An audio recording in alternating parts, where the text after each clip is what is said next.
भगवानगडाचे महंत नामदेव शास्त्री यांनी 2 दिवसांपूर्वी केलेल्या विधानानंतर वारकरी संप्रदायातील संत महंतांनी आता नाराजी व्यक्त केली होती। कीर्तनकार आणि संतांनी सामाजिक एकोपा राहील यासाठी कार्य करायला हवे अशी प्रतिक्रिया उमटत होत्या। यानंतर काल धनंजय देशमुख यांनी महंत नामदेव शास्त्री यांची भेट घेत त्यांच्याकडे पुरावे सादर केलेत। त्यानंतर महंत नामदेव शास्त्री यांनी भगवानगड देशमुख कुटुंबियांच्या पाठीशी असल्याचं म्हटलंय। त्यांच्या या भूमिकेचं आता वारकरी संप्रदायातून स्वागत केलं जात आहे। महंत शास्त्री यांनी घेतलेली भूमिका वारकरी संप्रदायाला साजेशी आहे असं मत कीर्तनकार आता व्यक्त करतात।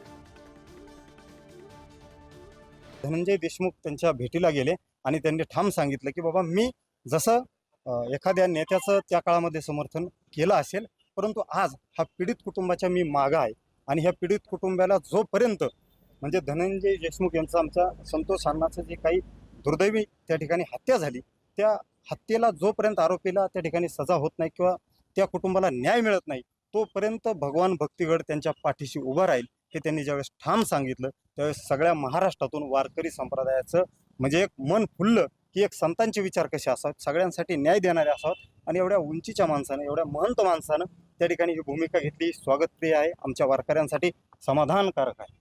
त्या अर्थानं गडाचं मठाचं पावित्र्य राखलं पाहिजे आणि मठाधिपती महंतांनी सुद्धा बोलताना त्यांच्याकडे समाज खूप आदराने पाहतोय।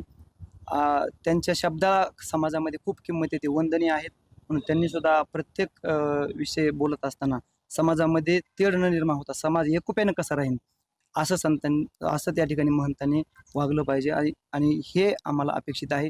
म्हणून खऱ्या अर्थानं वारकरी संप्रदायातील प्रत्येक या ठिकाणी वारकरी मंडळी संतोष देशमुख यांच्या कुटुंबाच्या पाठीशी प्रामाणिकपणे ठामपणे उभा आहे।